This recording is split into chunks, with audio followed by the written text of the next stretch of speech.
Okay, what makes this one challenging? Compared to all the other questions on Newton's second law that we have done, what is this not doing that all the others were?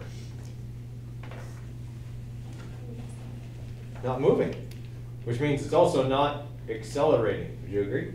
What's the net force in this example? There isn't one. There isn't one. If the object's not accelerating, then there are no unbalanced forces. That means that the vector sum of all the forces acting on the sign is 0. That's a static condition. Static means nothing's changing. Okay? So in this condition, there's no net force. Okay? So the best thing to do, as is always the case, is to diagram this thing. Okay? So we've got the sign, and it looks something like this, and we're told it's 35 kilograms, so we'll write that in the middle. Okay? And it's hanging from two different buildings. Okay? So we'll draw a building over here and a building over here. Okay?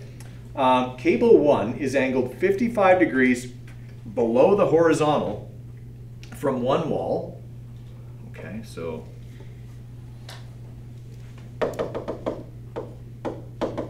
that would be 55 degrees below the horizontal. Okay, and cable 2 is horizontal and is attached to the other building. Okay, so this is 1 and this is 2.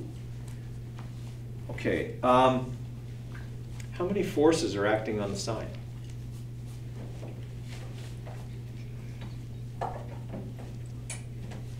Why are the cables even there?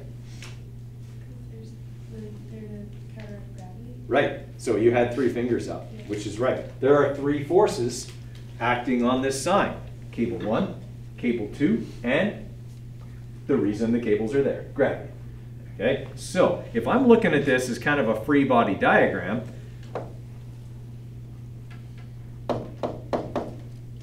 okay, that force I can calculate. I know the mass of the sign.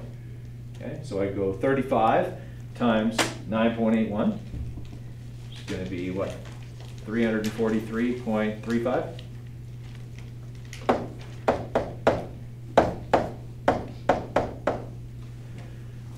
Okay, so there's no net force. There's a force vertically downward of 343.35 newtons. How much force does there have to be upwards?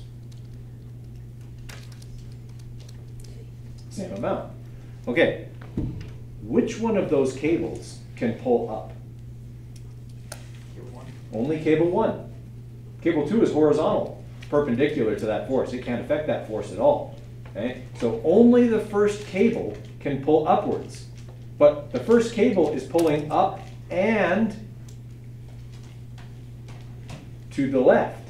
It's angled. It has both a vertical and a horizontal component. Would you agree? This is the breakdown that has to happen. This is why this question is actually quite difficult. Okay? Is all the sorting out. So this cable has a vertical component. Okay, actually we'll draw it over here just because we already have this triangle drawn here. Okay, so this cable has a vertical component that is 343.35 newtons. But it also has a horizontal component. What's it pulling against? 2. Cable 2. Cable 2 is horizontal. It's pulling to the right, which means cable 1 has to really do a lot of the work here. It's offsetting gravity and it's pulling against the other cable. That's what keeps the sign still. So from that, with that logic, we want to find the tension in cable 2. What do I have to find out about cable 1? Yeah, I got to find out this part. Because the horizontal component from cable 1 is what's causing a horizontal net force of 0. It's keeping cable 2 from pulling the sign to the right. Okay, can I find that force now? Okay, so I just have to do a little bit of trigonometry. Here I've got the opposite side, and I'm looking for the adjacent side. So what trig function should I use? Tan. Okay, so according to that, the tan of 55 degrees is going to equal the opposite side, 343.35 newtons, divided by, essentially, the tension in cable 2. It's the horizontal component of cable 1, but we know it's equal to cable 2. So to manipulate this, I'm just going to go cable 2 equals 343.35 divided by the tan of 55 degrees.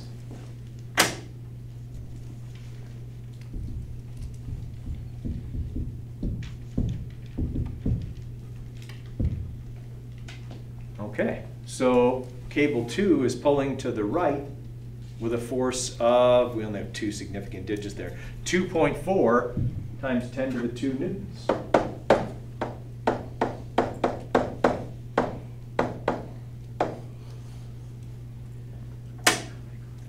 How many calculations did I have to do to solve that? 2. How tricky was it? Very, right? I mean, for one thing, it's the first time you've had a Newton's second law question where the object wasn't accelerating, which is sort of the definition of Newton's second law, okay? But it also involved a little bit of vector stuff. Okay? There are lots of times where we can have a static condition. In a static condition, the object is either not moving or traveling at a constant velocity, because in either case, the net force has to be 0. So, if you get a question that says constant velocity, is it giving you a piece of information? Yeah, a pretty big one. It's telling you F net is 0. So if you see the words constant velocity, you know F net is 0. If by reading the question, like in this case, you can see that the object isn't moving, that's the tricky way of saying, hey, the net force is 0. Okay? Just something we have to recognize. And if you recall, I said we're going to give you these questions that really require you to see inside the question, okay, to get those little things and visualize it, and from your own experience know what's happening. Okay, it's like a tug of war. This situation is like a tug of war between 3 perfectly equal teams. Okay, they're all pulling in different directions, but the ring doesn't move. Okay, so there's no net force. All right, any questions on that one? Okay, on an exam, how many marks do you think that would be worth?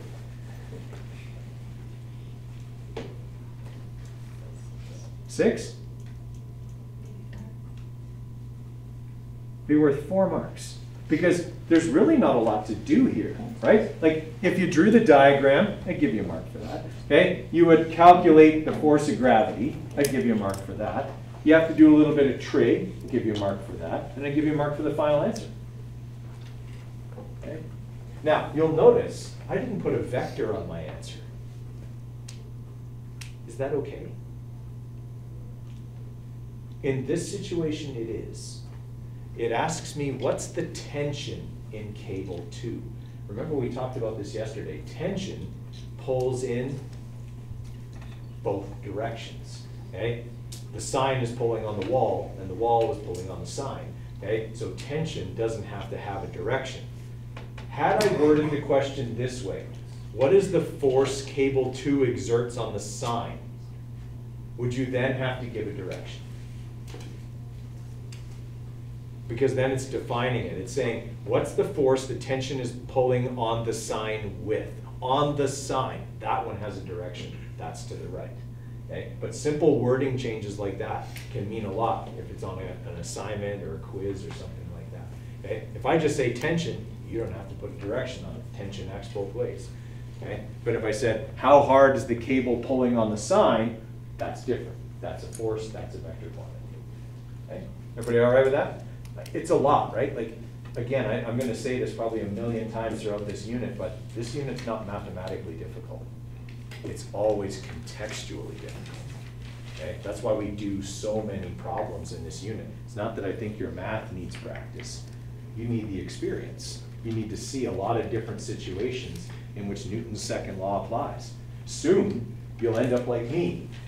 Not, well, old too, but that's not soon, that's much later. okay? But you'll also end up where when things are happening, you'll be like, oh, I know how that works. I can explain how that works. I had this kind of aha moment the other day with my son when we were trying to move a big heavy generator into the truck. Okay? There was no way the two of us were going to lift it. What do you think we did? Just a ramp. We made a ramp. Well, a ramp is Newton's second law. Okay? It's vectored forces. I got to exert enough force up the ramp to counteract the component of gravity acting down the ramp. Okay? Just simple things like that, but you can see it everywhere. Once you get that experience where you can start to recognize it, you'll see it everywhere. You can't unsee it. It'll change your life. Not really, but you'll see things different. Okay? And that's kind of where we're trying to get you to. Okay, let's see what you remember from yesterday. This is a system problem. Okay, it's got a pulley, right? It's got a couple of masses. The friction on the table, so the 4 kilogram mass is sitting on a table. There is a force of friction on the table. Okay, that force of friction is 32 newtons. I want you to find the acceleration of the 5 kilogram mass. Okay, I'll give you a few minutes on that one. So first thing we have to do is put the forces in here so we know what things are pulling and pushing and whatever on the system. So they told us the first one directly, and they said that the force acting on the 4 kilogram mass was 32 newtons, the force of friction. That's going to be acting backwards. Friction resists. Okay? What's the other force acting here? Gravity. Which mass is it pulling on? It's actually pulling on both, but here's the thing. If I drew gravity for the 4 kilogram mass, the 4 kilogram mass is sitting on a table. It's not falling. The table pushes back with the same amount of force. So they cancel each other out. So I don't even really need to bother drawing them because they don't matter in terms of this question. They're there, but they don't matter because they cancel out. Okay? A force that doesn't cancel out is this one. Gravity is pulling on the 5 kilogram mass, and it's going to fall. There's nothing supporting it. Okay? So that force is going to be 49.05 newtons. 9.81 times 5. Okay? Everybody all right with that? Have I identified all the forces that are important?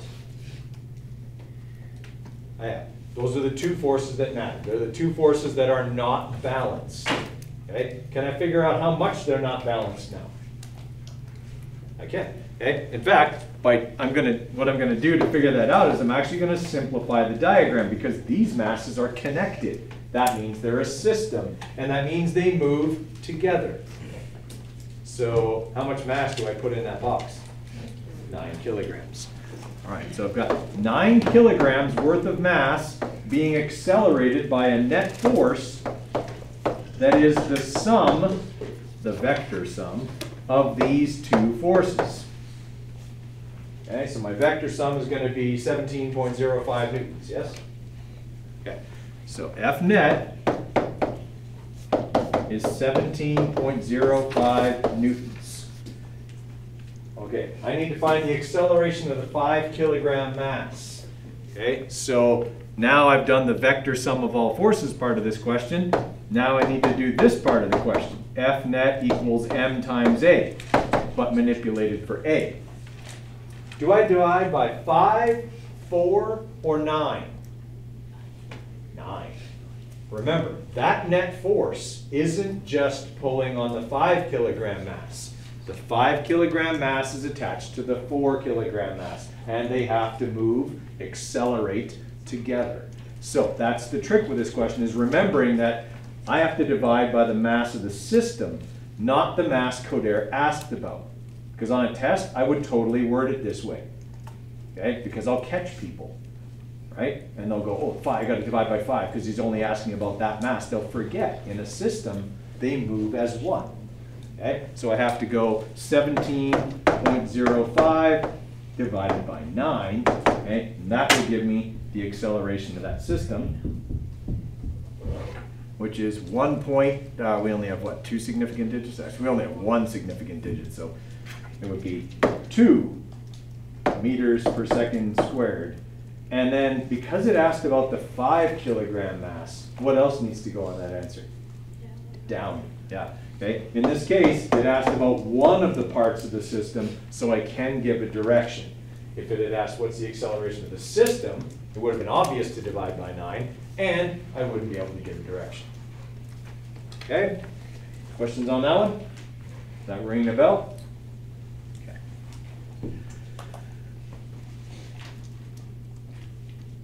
We did one like that yesterday, didn't we? Actually, we did 2 like that yesterday. We'll skip that one for now.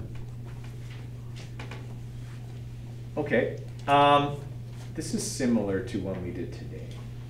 So I got a 120 kilogram, let's say it's a street light, okay? And it's being held up by 2 cables, okay? Cables are attached to different buildings. There is 100 degrees between the cables. And the mass is 120 kilograms. Find the tension in cable A.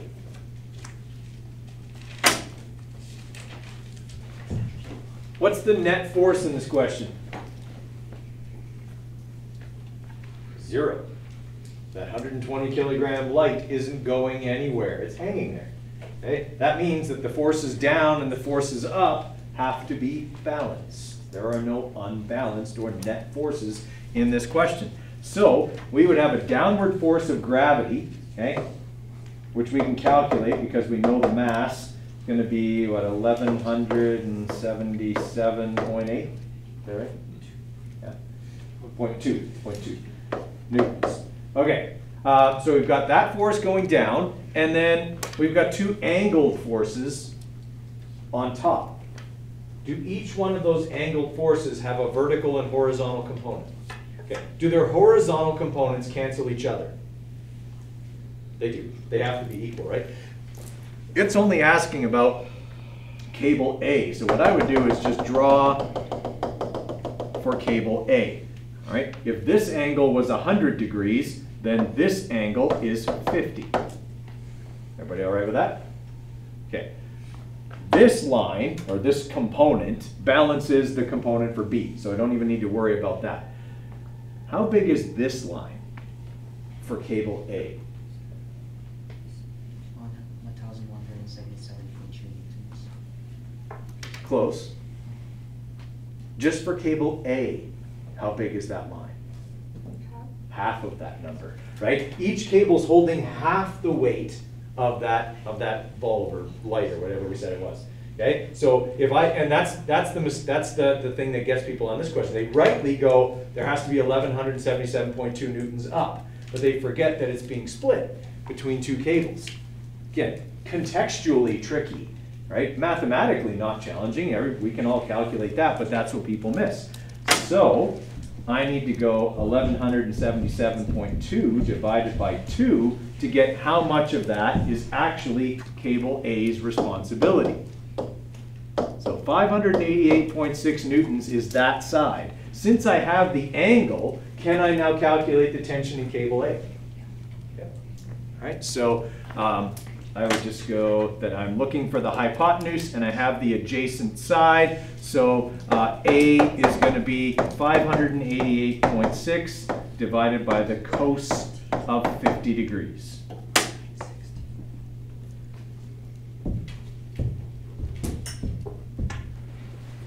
Okay, so we have, what, 3 significant digits there, so 916 newtons.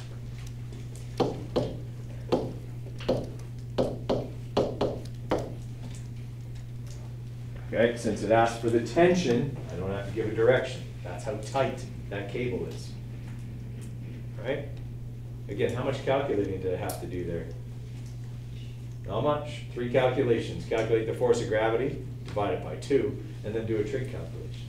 But it's tricky. Right? I really have to see into the question and visualize, why is this thing just hanging there? Okay? That's the tricky part. All right, any other questions on that one? I'm just curious, like, if this question, let's say the cables are like different lengths or whatever, or they're like positioned at different heights, how different would like the math to solve it be? Like how, it'd be harder, right? It would, yeah, there'd be more vector stuff to do. figuring out which, we would still know that vertically between them, they would have to exert 1177.2. Yeah. But figuring out how much each one would be a little more vector stuff. Yeah, for sure. Okay, we're gonna move on to my favorite kind of Newton's second law question, because I am that big a nerd, okay, that I have a favorite kind of Newton's second law question. And my favorite kind are ramps, because the inclined plane, one of the simplest machines, is so awesome. And I'm that nerdy, because I wish I meant that. Okay, so I want you to write this one down, and then we're going to walk through how to solve for the acceleration of that 10 kilogram block that is on this frictionless ramp. It's a frictionless ramp. Okay, let's identify the forces acting on the box. Let's make a free body diagram here. What are the forces acting on this box? Gravity. Which way does gravity pull? Down. Straight down. That's the mistake people make the first time they do an inclined plane question. Gravity doesn't act this way. Gravity acts this way. Okay, so that's going to be my force of gravity. It's going to be m times g, so it's going to be 98.1 newtons. Okay, what else is acting on that box?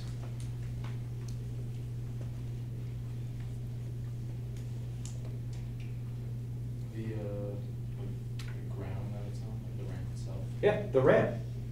Okay, remember how we talked about normal force, right? When, like this book right now, it's sitting on the table. Okay, gravity's pulling it down, and the table's pushing back up with an equal amount of force. When it's on a level surface, the forces are equal. But if I incline it, they're not. That's why things slide down ramps, and why they don't slide on level surfaces. Okay, so normal force always acts perpendicular to the surface that is involved. Okay? Normal force can only ever push directly out from the surface. So right now, assuming that desk is level, okay, that force is directed straight up. But as soon as I angle it, now the force is not straight up. It's whatever angle off of straight up that I've lifted the top of the desk. Right? So that means then that the normal force is acting out like this.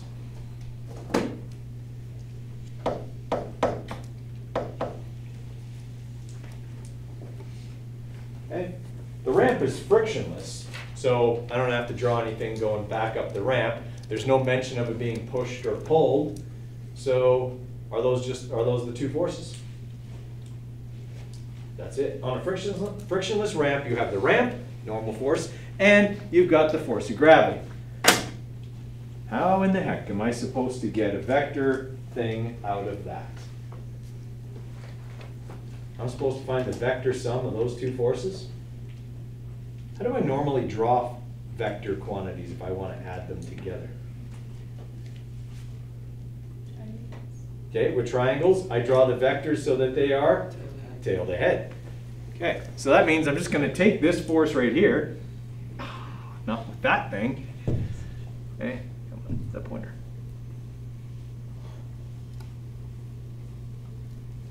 And I'm going to put it right there. Now I've got those two forces drawn tail to head. What's the angle between them?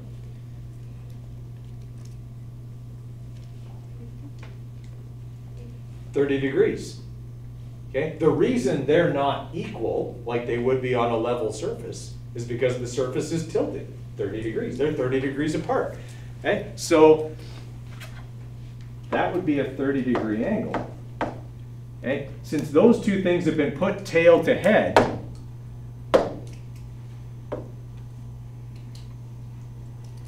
would that be my net force?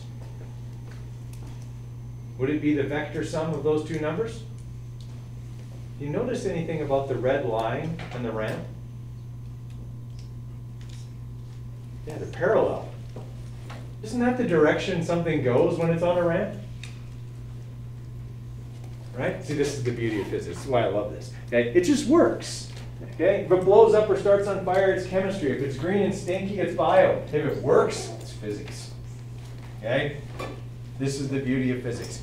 The reason something goes down a ramp is because the two forces acting on it add up to a vector that is down the ramp. And it's not by accident. It just does it. Right? So if I know this side, and it's the biggest side, thus the hypotenuse, and I know this angle, could I find that force without knowing what Fn is? I could. Okay? I've drawn a vector diagram, but I actually don't need this number. I have the hypotenuse, the angle, and I can find this side. That'll be my net force. Okay? All right, so let's calculate that for right now. So we got 98.1 there. Okay, we know the hypotenuse is 98.1. This angle is 30. Okay, this force, by the way, is called force parallel. So F with two little parallel lines beside it. Okay, in this case, it's the net force, because the ramp is frictionless.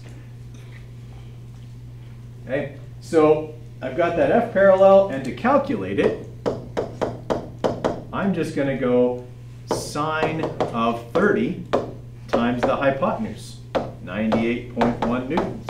Pretty sure that's going to come out to 49.05 newtons.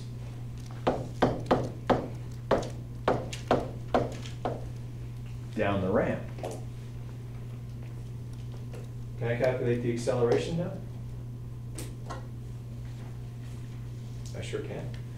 Okay, that's my net force. It was the vector sum of the two forces that were acting on the box. So the acceleration is F net divided by mass. So 49.05 divided by 10 should be we only have what, two significant digits there, so 4.9 meters per second squared. Down the ramp.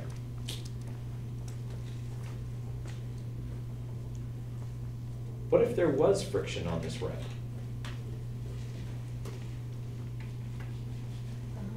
The force parallel, you would subtract whatever the friction is. Exactly. I mean, if we wanted to do it the most simple way, the best way, I would say, all right, these two things add up to this force which acts down the ramp. I know the box is only going to go up or down the ramp. It's not going to jump off of it or fall through it. Okay? So I could just go, all right, this is F parallel, and then if there was friction, friction would act opposite that. If I was pulling it up the ramp, which way would friction act? Down the ramp. Friction always acts opposite the direction the object is going. So if the question said you're pulling it up the ramp, there would be a force up the ramp.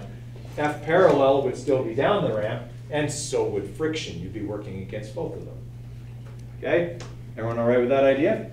From a vector perspective, okay, what I would be doing is going, all right, I've got these two forces, and then I've got the force of friction, and then my net force would be right there. Okay? I wouldn't want to do it that way because it gets kind of crazy for the diagram. It's much simpler to just say forces either go up the ramp or down.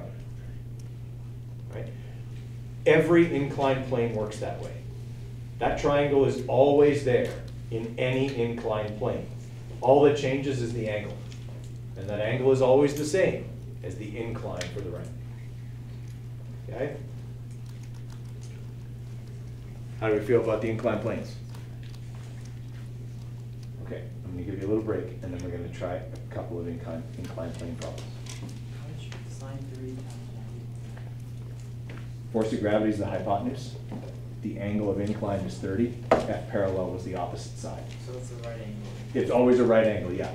Yeah, I know maybe it doesn't look like a perfect right angle, but I did my best to make it look that way. Okay. You may.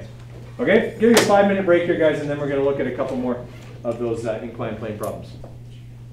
Okay, if I'm drawing a free body diagram of this, which is what I should draw first, okay, it's going to look like this. I'm going to have the box, okay, that's 50 kilograms, okay, and then there's going to be a force that's 35 degrees north of east, so there's my reference of east, and it is 150 newtons, so, oh, not 30, 35.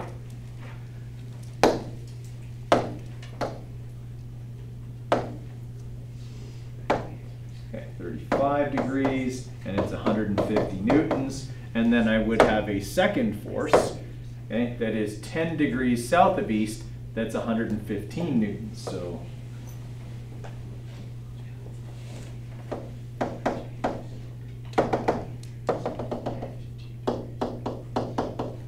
right, so something like that.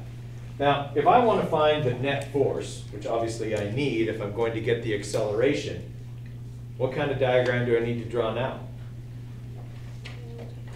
Yeah, tail to head vector diagram. Yeah, if I'm going to find the net force, it's the vector sum of the forces. There aren't any other forces. The floor is level, so normal force and gravity cancel. There's no friction, so there's nothing resisting. This thing's just being pulled. Okay, so I would have my 150 newtons. Okay, 35 degrees, 150 newtons. Okay, that would be the first one, x and y. And then I would have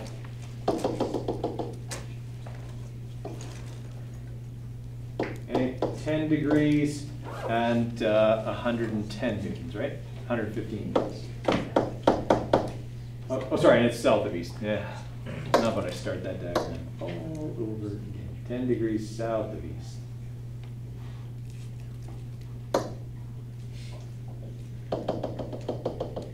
That's supposed to be a solid line. The struggle is real. Okay, 10 degrees. Here's x, here's y, and here's 115 newtons. Okay, that means that this purple line represents the vector sum of those two forces and would thus be my net force, x and y. Okay, do we know how to do vector problems like this? We're really good at it. Okay, we just know we got to find some x's and some y's here.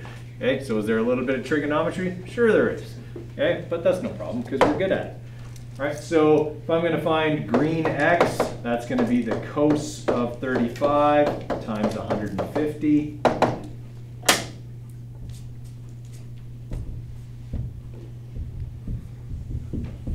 Okay, so we're looking at 122.87 newtons east. Okay, and then y is going to be the sine of 35 times 150.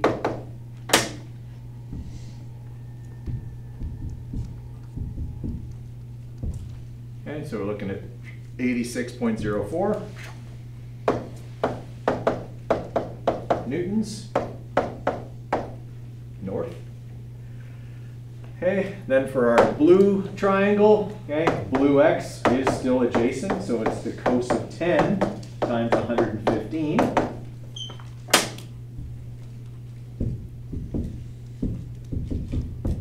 All right, so that one's 113.25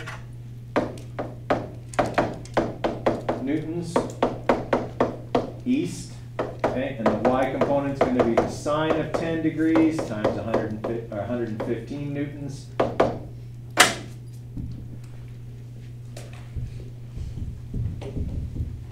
right, so that's going to be 19.97 newtons south. Okay, now I've done all the heavy lifting. Getting all the x's and y's is the hardest part of that, or the most tedious part, not the hardest part. Okay, so now I can get purple x and purple y.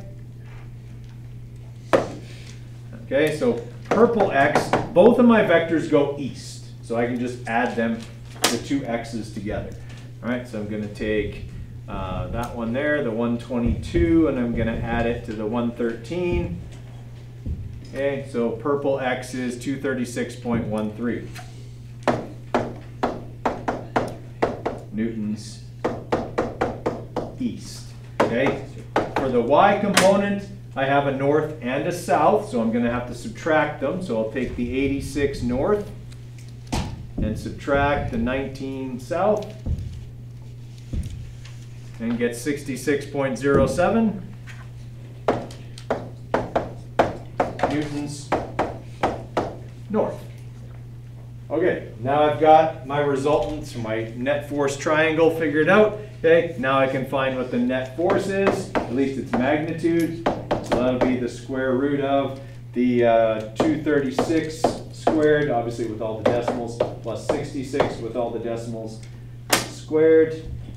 Okay, so square root of that one squared plus that one squared. Okay, so my net force is 245.19. Newtons, that's the magnitude. I still need the direction. Okay, so theta will be 10 to the minus 1 of, for me, the opposite side is the 66 divided by the adjacent side, the 236, obviously with all the decimals.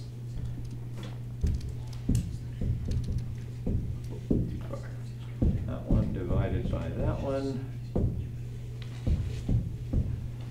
Okay, so 15.63 degrees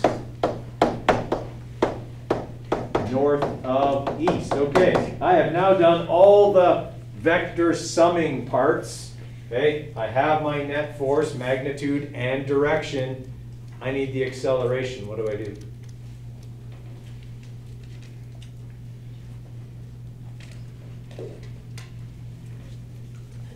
Divided by mass, yeah. Okay, F net, okay, is m times a, so F net divided by m should equal the acceleration. So that's the 245 divided by, what the heck was the mass?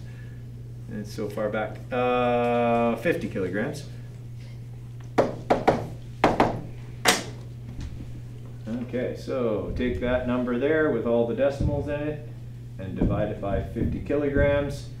And we've got an acceleration of, two significant digits, 4.9 meters per second squared at 16 degrees north of east. If you drew the triangle the other way, you got 74 degrees east of north. I believe it was two significant digits, right? Yeah, 35 degrees. Okay. Is that a tedious question? It is. It's very tedious. It's all that vector stuff. Okay? But we know how to do that. At the end, we just have to remember F equals m times a. All right, questions on that one? All right.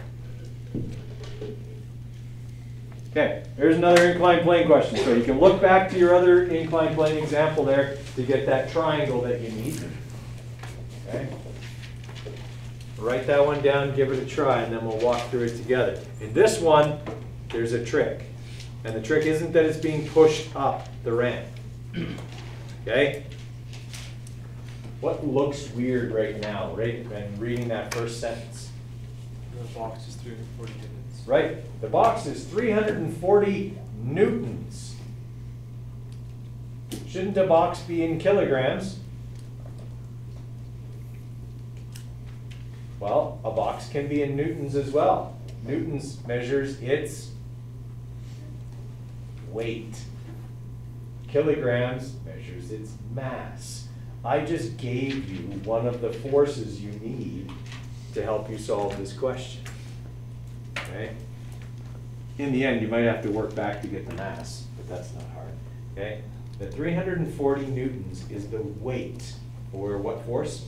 Force of gravity. Force of gravity of that box.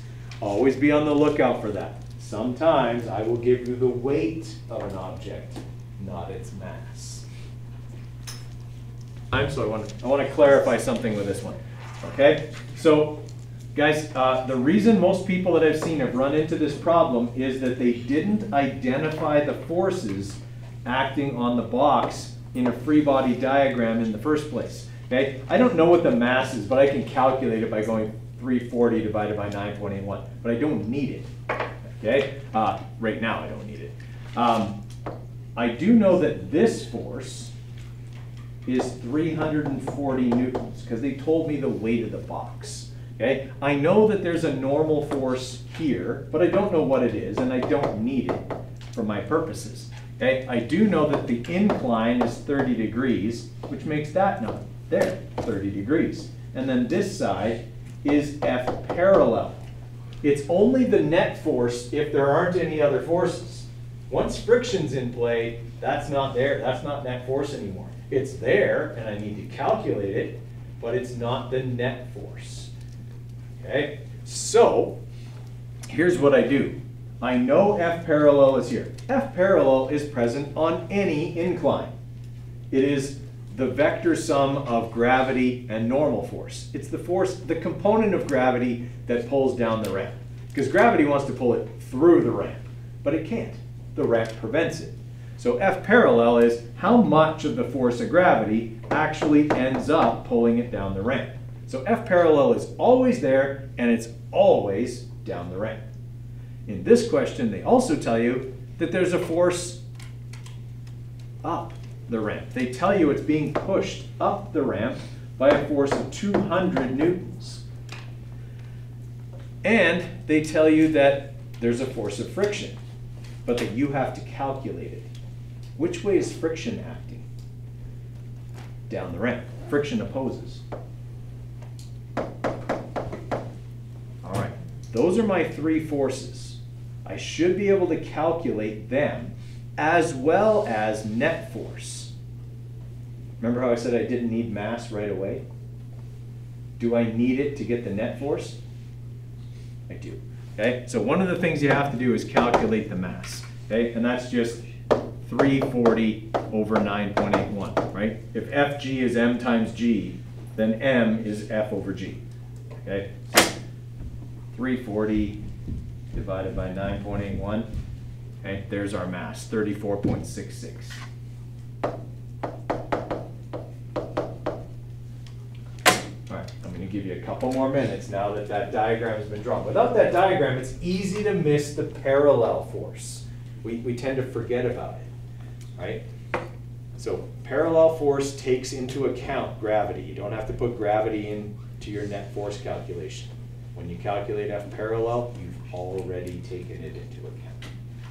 All right? Okay, I'm going to give you a few more minutes on that one. See if you can calculate that force of friction. Okay.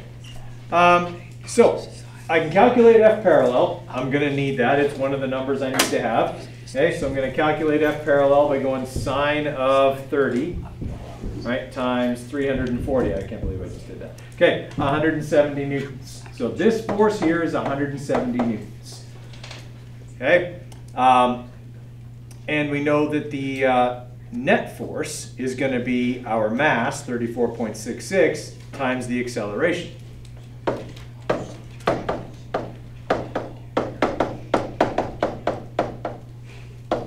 Because as we said, in every question, you got to do vector sum of all forces and mass times acceleration. All right, so that number times 1.5 gives me a net force of 51.99, we'll say.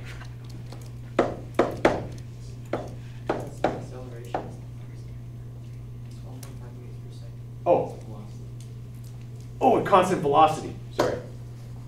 I missed that part on my own question. What's the net force in this question? Right, okay, that was the trick in the question. I even got Coderre who wrote the question. Okay, so the net force is 0. That means there's 200 up and 200 down. Okay, so if there's 200 up and 200 down, then what force am I missing? Friction, which is how much? 30 newtons. Okay, simple as that. This force here has to be 30 newtons because that's the only way I get 200 up and 200 down. Okay, when I do that, how many significant digits should that answer have? It should have 2. I used the 30. What if I put 30.0? Then how many significant digits should my answer have? 3.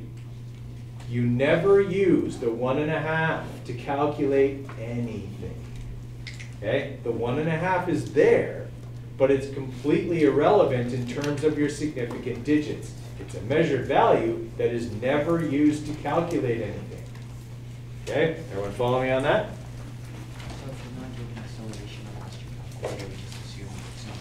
Well, this question specifically stated it was moving at a constant velocity. So, yeah. Yeah, if you look, that's one of those key words, right? In my own question, I even forgot to look for it.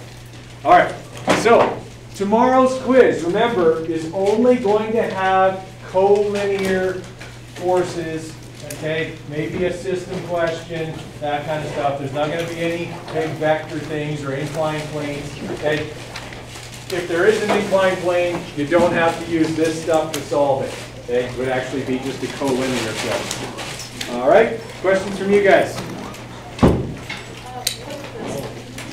What's that? Oh, which practice quizzes? 0 to 3. So I think 0, 1, 2, maybe 3. So 0, 1, 2 for sure. Approaching people's territory.